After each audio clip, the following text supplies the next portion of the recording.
I call the March 8th, 2022 Pleasant Ridge City Commission meeting to order. May I have the Pledge of Allegiance? I pledge allegiance to the flag of the United States of America and to the republic for which it stands, one nation, under God, indivisible, with liberty and justice for all. Can we have roll call? Commissioner Budnick? Here. Commissioner Lenko? Here. Commissioner Perry? Here. Commissioner Schmier? Here. Mayor Scott? Here. Is there anyone tonight that has items that are not on the agenda for public discussion?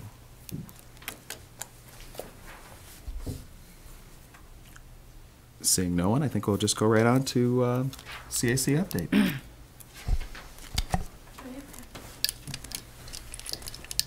Mr. Mayor, Hi, Commissioners. I'm Kate Kokotovich, and I'm here. I live at 112 Elm Park Avenue, but I'm here in my capacity as the chair of the Citizens Advisory Committee regarding the water infrastructure project.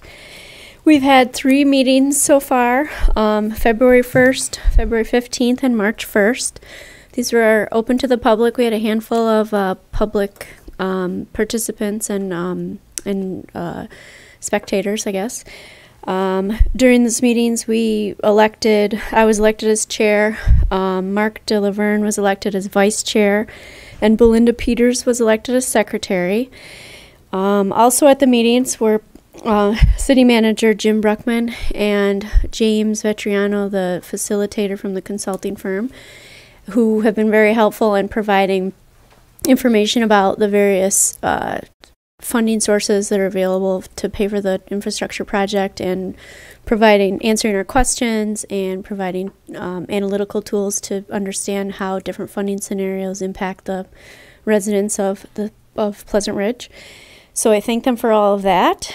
And James Vetriano, as facilitator, has been very helpful in making sure everyone has a voice and keeping things moving along and voicing questions as they sort of bubble up. So that's been good. And we have 2 more meetings, which are on March 15th and March 22nd, which have been scheduled. Those are at 7 p.m. at the Community Center on Ridge. And obviously open to the public, and we're hoping that to sort of congeal around some of the ideas and come up with our recommendations for the commission, hopefully in those next 2 meetings. But if, we'll see how that goes. Mm-hmm. So, if there's no questions, that's all I have. Thank you. Are there any questions? Yeah, thank you for your service. One quick question. Is there anything we can do to help?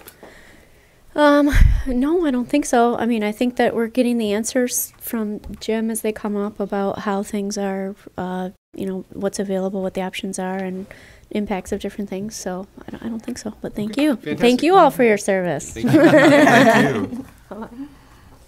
Awesome. Did you have anything to add, Jim? No, I think Kate covered it very well. The meeting minutes were in your packets if you wanted to see the record of their deliberations, and all the minutes are also posted to the document library, cityofpleasantridge.org /CAC. So all of the documents and everything they're looking at is also publicly available there for anyone to look at. Awesome. Thank you. Thanks. All right, with that, we'll go to the City Commission Liaison Reports. Commissioner Schmier. Yes, historical. So first, the museum will be open March 18th, Saturday. It's always open the 3rd Saturday of the month, so 10 a.m. to 12. We are also talking about our garden and sanctuary tour this year. So if anyone is interested in possibly participating with a garden or a sanctuary, please reach out anytime. Beyond that, they are doing a great job of organizing and going through everything that is currently in the museum.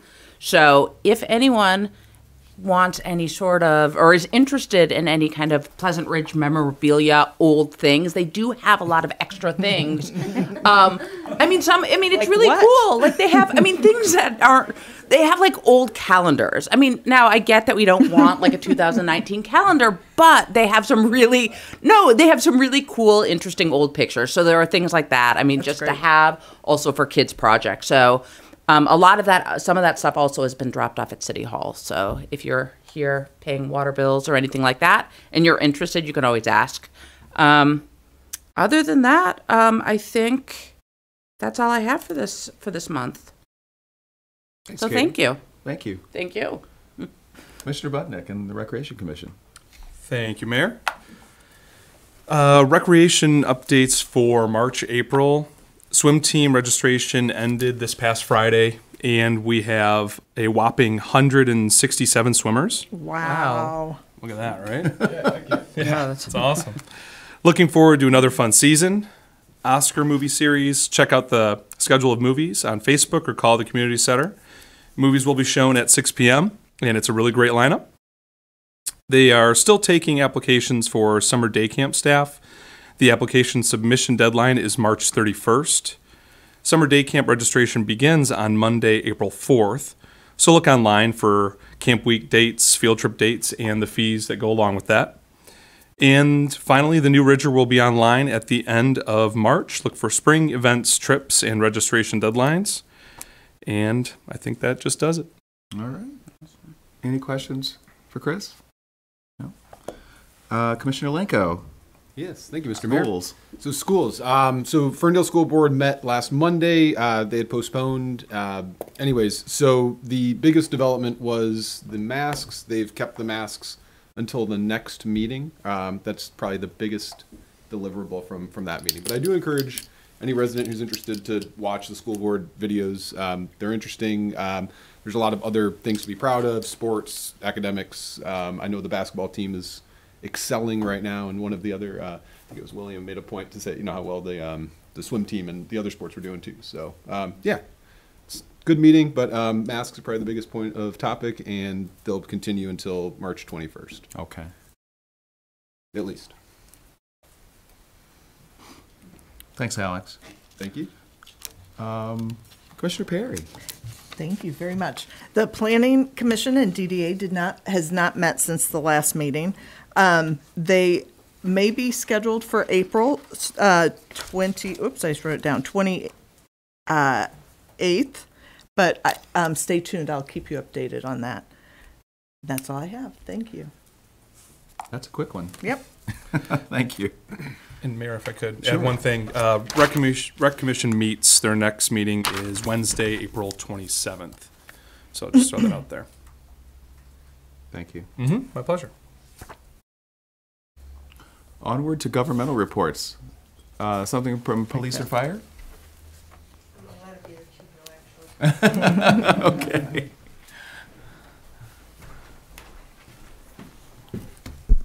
Good evening, everybody. I really don't have a whole lot. It's been relatively quiet in Pleasant Ridge, although it's not quiet everywhere else. Yeah.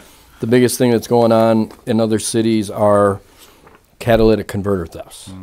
Everywhere, every county. Oakland, Wayne, Macomb, Livingston, I have flyers, intelligence flyers from all of them with catalytic converter thefts. So again, I always reiterate, set your alarm, lock your doors, whatever. But if you see something suspicious, please call. You hear something in the bump night. It doesn't take them long. They pull up. They have, battery-operated sawzalls. They cut it off. They're gone. They're getting big money for these things. They keep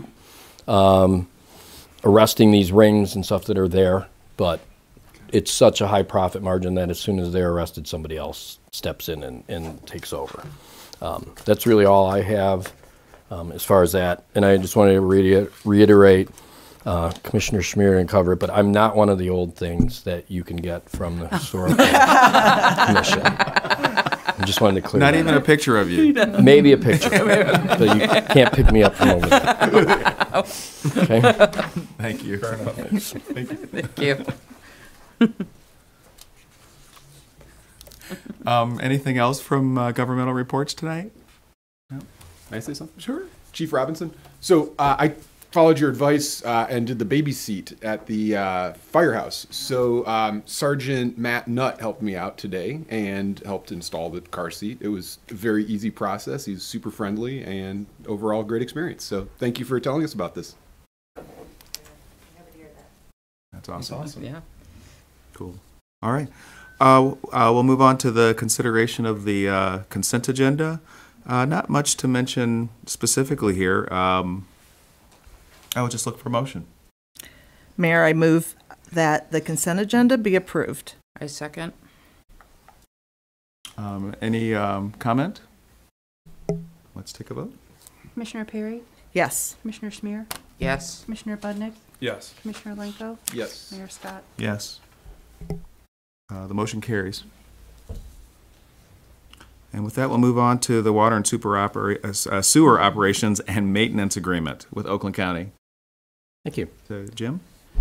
The City of Royal Oak terminated their water and sewer maintenance agreement with us last September. That becomes effective April 1, so in a few weeks from now. In the meantime, we've been looking for a water and sewer maintenance partner, and the most appropriate, maybe the only one who could take us on, was Oakland County Water Resources Commission. So in the packet is an agreement for water and sewer maintenance services. Oakland County will pick up basically where Royal Oak will leave off. Mm-hmm. We have a split ownership. The Water Resources Commission owns, or doesn't own, but they operate and maintain a number of water and sewer systems in the county. Some of the townships, but also Sylvan Lake, Royal Oak Township, Pontiac, Beverly Hills. And in most of those cases, they do everything. They do the billing. They handle all of that. Mm-hmm. We'll continue with the hybrid approach that we have now, where we handle the administrative side, the capital planning, the billing, the administration. So when residents call for any kind of water and sewer issues, they'll still be calling City Hall here. Oakland County will handle all of the, in the field maintenance work. Mm-hmm. Something breaks, something needs to be fixed, something needs to be looked at. They'll handle that for us. So they're a good potential partner for this. They have more capacity than Royal Oak does. They have more resources available to them than Royal Oak does. I think what happened with Royal Oak is, as the state is piling more and more of these requirements and capital projects on the local communities, Royal Oak was finding themselves with not really enough capacity to continue to provide service to us as well as take care of their own needs.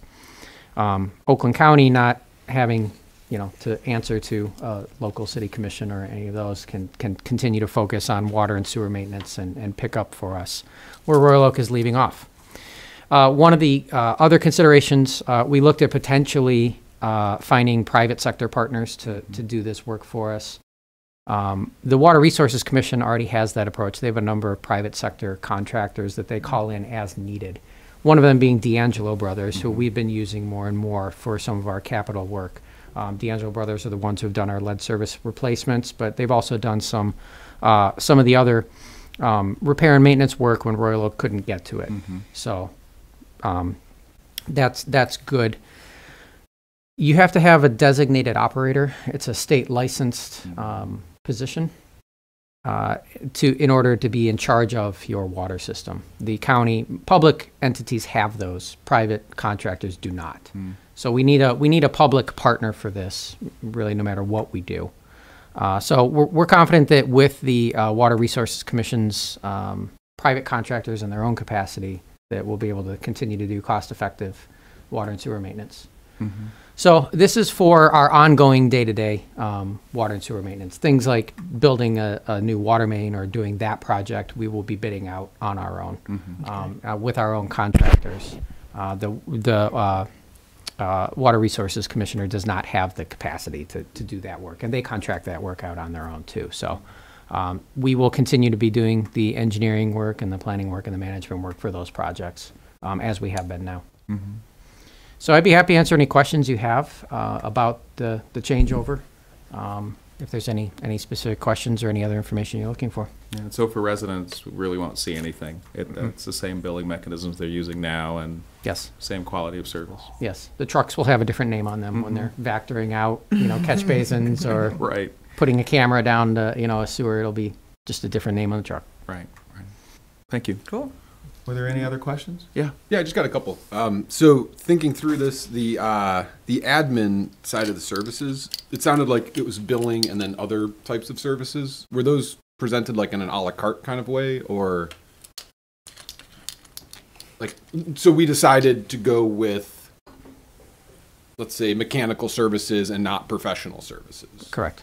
Okay, so in this professional services basket, like, is it itemized that billing, would add this much to the rate, or planning would add this much to the rate, or anything like this? In the early stages, they had some numbers. We didn't continue to pursue those. Okay. Oh, so it was originally considered, but then what? Their standard operating model is that we do everything. We take it all over. Okay. And it would not have been a cost savings for us to fire our people and hire them instead. Right. Okay. So that was the analysis. All Right. Because water billing is one thing, but we have probably about a third or maybe 40% of a position that does day-to-day water work. Got it. So to hire Oakland County to do that, we would then have a person who we still need, but would be underutilized. Got it. Okay. And then another question: who else was dropped, if anybody, from Royal Oak? Like, They didn't have anyone else they it was just were us. partnered with. We were the only ones. Oh, okay. All right. Well, that answers that. Thank you.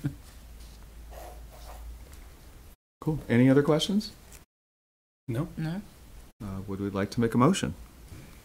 Your Honor, I move the water and sewer operations and maintenance agreements with Oakland County be approved for a term of 10 years, effective upon approval of the Oakland County Board of Commissioners and the City of Pleasant Ridge.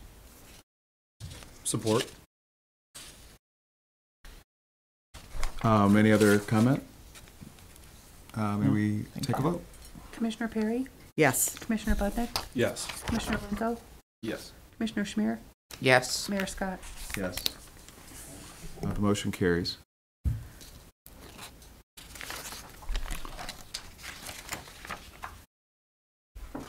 And we now move to the Woodward Heights traffic consultant selection. Jim?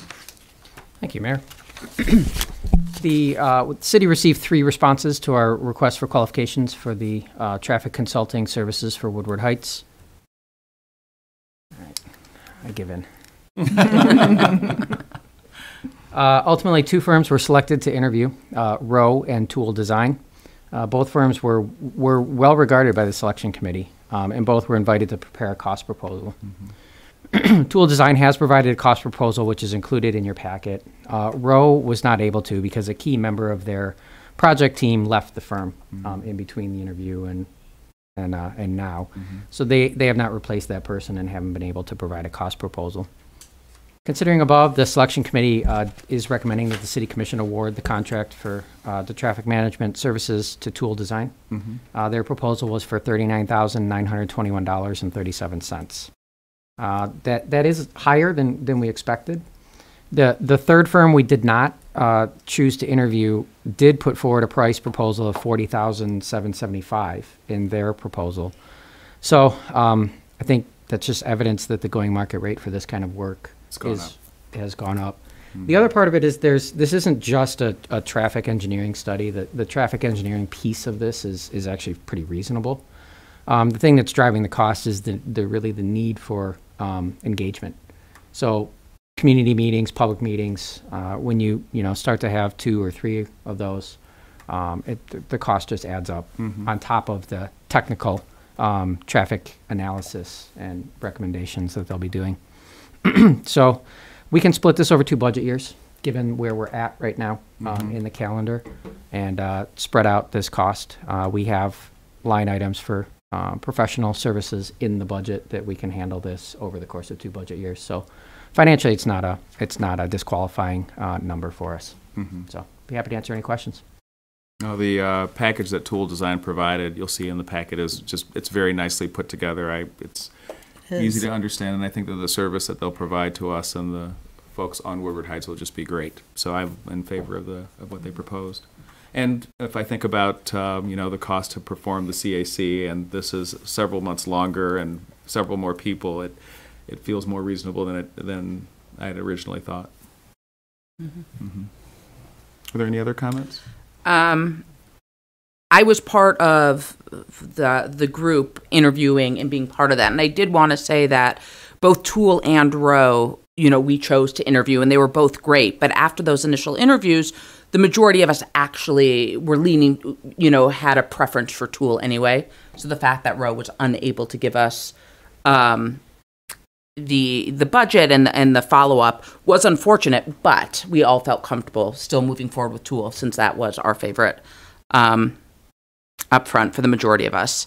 And more than that, I'm just, I'm excited. I think they're going to do a great job. They have a lot of experience in our area locally and recently. So I think they will really be, they have a good understanding of what's happening in the area too, which I think is really important. Mm-hmm. And I was just overall really impressed with them. Mm-hmm. So I am definitely in favor. Great. That's great. Mr. Mayor? Yes. So did Toole, will this be information that will be able to be used in other traffic calming or just explorations of the different traffic issues around the city? I think so. I think that Woodward Heights has some issues that are a little different than, most of the streets in town other than Ridge. But there should be some lessons and takeaways that we can apply elsewhere. That's great. Great. I think we're ready for a motion. Mayor, I move that Toole be selected as the Woodward Heights traffic consultant in an amount not to exceed $39,921.37. I support. Any last comments before we take a vote? Let's have a vote. Commissioner Schmier, Yes. Commissioner Lenko, Yes. Commissioner Budnick, Yes. Commissioner Perry, Yes. Mayor Scott. Yes. The motion carries. That's great. And next up, we have board and commission appointments. We had 3 open seats, and 1 in the Historical Commission and 2 in the Planning Commission. And would 2 people like to make motions? Mayor. Yes. Yes. Mayor, I move that the appointment of Nicholas Deem. I move that we appoint Nicholas Deems to the Pleasant Ridge Historical Commission and the reappointment of Lisa Wetson and Nick Kokatovic. Did I say that right? To the Pleasant Ridge Historical Commission, term to expire March 31st, 2025, to be approved. I second. You have a fact checker. We do have a fact checker in the audience. I was nervous. Any comments on this appointment and the 2 extensions? I want to, number one, thank everyone who submitted an application. We had a lot of great applications to look at, and I am really excited that Nicholas will be joining the commission. I think he has a lot of great experience and is very excited to be part of it. So I think he will be a great addition to the group. Mm-hmm, I agree. All right, let's have a vote. Commissioner Schmier, Yes. Commissioner Lenko, Yes. Commissioner Budnick, Yes. Commissioner Perry, Yes. Mayor Scott. Yes. The motion carries. And for the Planning Commission and DDA? I'd like to make a motion, please. Mayor? Mayor, I move that the appointments of Jonathan Disbrow to the Planning Commission, to the Pleasant Ridge Planning Commission DDA for, you know what? I have that backwards. Sorry. Mayor, I would like to move that the appointments of Megan Takashima to the Planning Commission and DDA for the full term to expire March 31st, 2025, and Jonathan Disbrow to the Pleasant Ridge Planning Commission DDA partial term be to expire March 31st, 2023, and reappointments of Alex Balick and Patricia Corrigan to the Pleasant Ridge Planning Commission DDA terms to expire March 31st, 2025 be approved. Do you have a second? I second. Any comments or? Seeing none, let's have a vote. Commissioner Perry, Yes. Commissioner Schmier, Yes. Commissioner Budnick, Yes. Commissioner Lenko, Yes. Mayor Scott. Yes, the motion carries. And I did want to also thank everybody for applying. It was a really, it was a huge list of applicants, and really thank you so much. So many qualified neighbors and everything that we have. And we were fortunate to get a lot of good applications in. And one motion for the Recreation Commission. I'd love to take this one if I could. Three, I forgot. Mayor, I move that the reappointment of Samantha Sharp, Jay Ahmad, and Barbara Rosman Stokes to the Pleasant Ridge Recreation Commission, terms to expire March 31st, 2025, be approved. Second? Any comments? Could we have a vote? Commissioner Budnick? Yes. Commissioner Lenko? Yes. Commissioner Perry? Yes. Commissioner Schmier? Yes. Mayor Scott? Yes. The motion carries. And we're already at the city manager report. That's amazing. Yeah.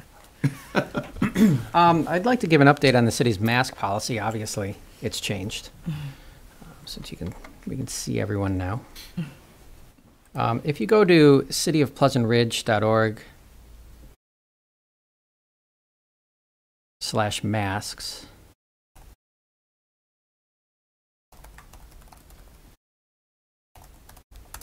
the city's our new mask policy will eventually show up. It's responsive to the number of cases that are currently in Oakland County. The 7-day moving average of cases as reported on the county's COVID dashboard site. So when that 7-day average COVID cases is below 200, masks are not required indoors at city facilities. When the cases are between 200 and 400, masks are recommended but not required. And then when cases are over 400, masks are required in city facilities. And the reason for that is just looking at the history of case numbers in Oakland County. These numbers correspond very well to where we were on the curve for COVID cases. So currently we're at 82 cases per day is our 7-day moving average. You can see there's sometimes these shoulders where it goes up above 400, and that's really where you see the waves when you're over that 400 number. So that's where we're trying to tie our mask policy to something that's measurable and meaningful, and we'll continue to evaluate this going forward. Hopefully we don't have to evaluate it going forward, but we'll continue to look at that. Right, and hopefully we never need new signs than the signs that we have posted now, but you've noticed when you came into the building, there's a sign that says masks are not required. Should anything change, you'll see a sign somewhere in either of our buildings to tell you that maybe something changed, and we'll certainly keep the website updated to let you know. Right. But as Jim has said, let's hope we don't need to change anything. Yeah. And the signs are a green, yellow, red color scheme, so it should be pretty. Hopefully it'll be noticeable. I do have some good news. Our Woodward Cycle Track project. This is not the collaborative one with Ferndale tied to their road diet, but this is our streetscape and cycle track project. We have approval from MDOT on the design for that. So we've cleared that hurdle, and now we've got 17 more. But we're on pace, I think, for a June letting. Oh, that's awesome. So construction would probably start late summer on that project.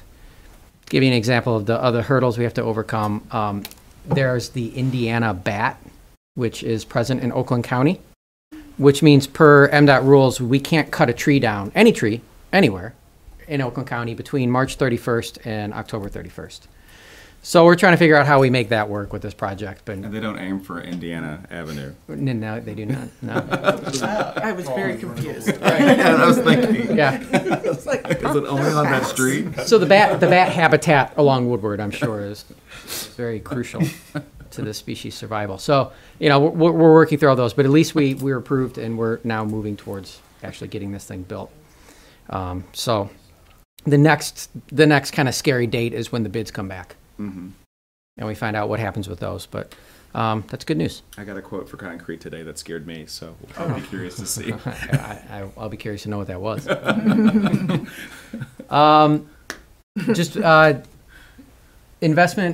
Former Mayor Castelli, who's on the investment committee, suggested that we report back. He had a question about the size of our SCAF portfolio that's exposed to Russia. And we're at 0.24% of our SCAF portfolio is in Russia stocks. So very limited exposure.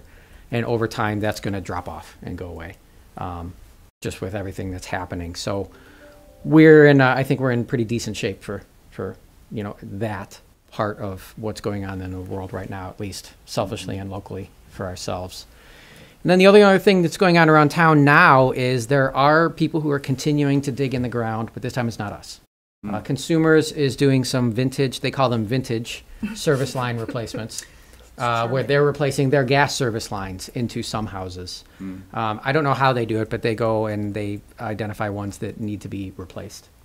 They're also going to be doing some gas main replacements. So their gas mains run under the sidewalk on one side of the street.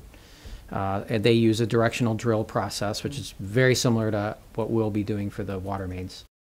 So they've done a number of these in the city already. I think Norwich and Hanover and Woodward Heights all had their gas mains replaced so far, maybe some other streets. It's pretty unobtrusive process. They have to dig a hole occasionally down the street, so there's some sidewalk flags that are torn out, but by and large, it's arthroscopic surgery again. So they'll be doing this on a number of streets in the coming weeks. We're having a pre-con meeting with them soon to learn what their phasing and scheduling and process is going to be for that. So we'll push that information out. But they are also sending cards and notices and door hangers to any house that's on a street that this is happening, or where there's a service line that a gas service line that they're replacing. They're also contacting those homeowners directly. So you will be contacted and notified by consumers if you're part of this project. Got it. I got a postcard on Friday from them. Okay. And it's good because it has an email address as well as a phone number and a project number to reference. Okay, perfect. Because that's the information you need, and that's who you need to call with any questions on this project. Cool. Cool. I think the only thing I'd add is we see a high number of permits right now, and I think a lot of that is just due to the fact that there were projects that couldn't get done in 2020 that got backlogged into 2021, and some are backlogged into 2022. So this is a general be kind to your neighbors message. You're likely to see trucks parked on your street that aren't normally there. You might have some noise that you're not used to as a result of the work that's going on. If you're having work done, let your neighbors know, the ones behind you and the ones around you. Maybe they don't need to know exactly what you're doing, but just let them know that something's going on. And it's also a good opportunity to just knock on the door and say hi to your neighbor or send them a postcard, because I know a lot of us have been cooped up for 2 years. You have neighbors that have not been to a restaurant in 2 years, let alone shop at 6 p.m. and a lot of other things that we've gotten used to. So this gives us an opportunity to just say hi and see what's going on around town, and let them know if you're having one of the projects done. Anybody else have anything? Mayor, if I could, Jim, could you refresh me how intrusive the cycle track project is again? Can you kind of just walk through that a little bit, just kind of what type of disruption there would be? Sure. Disruption, there's going to be some lane closures on Woodward, and the only place where a lane is dropping off is north of Sylvan when you're heading northbound on Woodward. So then when you go down in the ditch or you stay on surface Woodward, there's 3 lanes on the surface Woodward. So that'll be reduced to 2 lanes. The parking is going to move out 1 lane, and then the cycle track will go where the parking lane currently is. South of, I think, Comerica, where there's no on-street parking, the cycle track will still fit in that space because there's a taper where that 3rd lane develops. The cycle track is going to be at sidewalk level. It's going to be curb protected and parking protected. So our portion of this project is going to be what it should be, what the final kind of outcome of putting a cycle track in will be. The Ferndale part of the project is an interim step that's just, kind of a waypoint that's moving towards what we'll have over here. And at the end of the day, there will be just as much parking as there used to be for the businesses. It'll just be 1 lane out. So Woodward, when you look at the total cross-section, where the ditch develops, you've got 10 total lanes across the entire span to handle about 45,000 cars a day, which is, there's overcapacity. There's plenty of lane space to handle the traffic that exists while fitting the cycle track in as well. Perfect. Yeah. Thank you. Sure. Any other thoughts or comments this evening? No, sir. I think we're ready for a motion to adjourn. Mayor, I move that we adjourn. Second.